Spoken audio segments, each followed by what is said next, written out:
Today we're going to talk about the communication cycle, specifically the 8 different components that make it up. Sure, you may not have heard of the communication cycle before, but some of these components are going to seem pretty familiar. To begin, we always start with the sender, who has some kind of idea that he is trying to get to a receiver. So that begs the question, how does an idea get from the sender to the receiver? Well, that idea represents the third component in the communication cycle, and that is the message, the idea being communicated.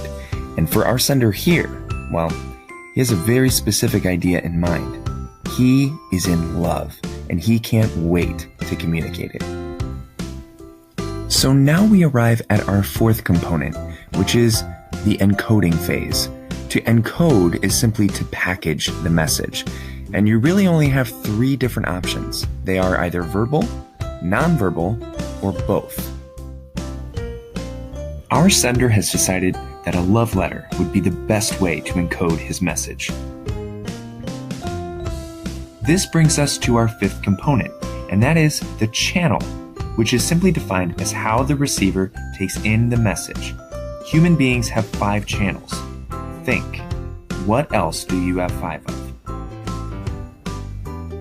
If you guessed your 5 senses, you'd be right.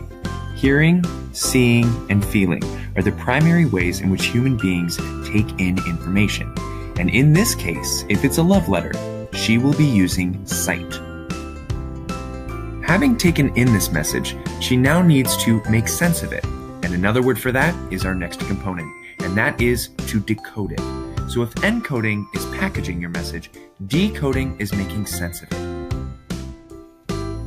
So, she's unpackaged the message. Now all we do is wait for her response. What do you think? Will she be into him? Okay, it looks like she is. And that response that she's giving right there, that's our next component. And that is the feedback loop. Any response the receiver gives to the sender. So there you have it, one effective cycle of communication.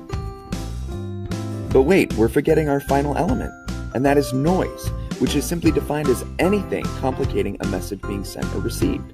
So if our sender has bad handwriting, our receiver can no longer decode his message. This, of course, alters her response, and therein changes the feedback. So in the end, it seems miscommunication is just as much a part of this cycle. Thanks for watching.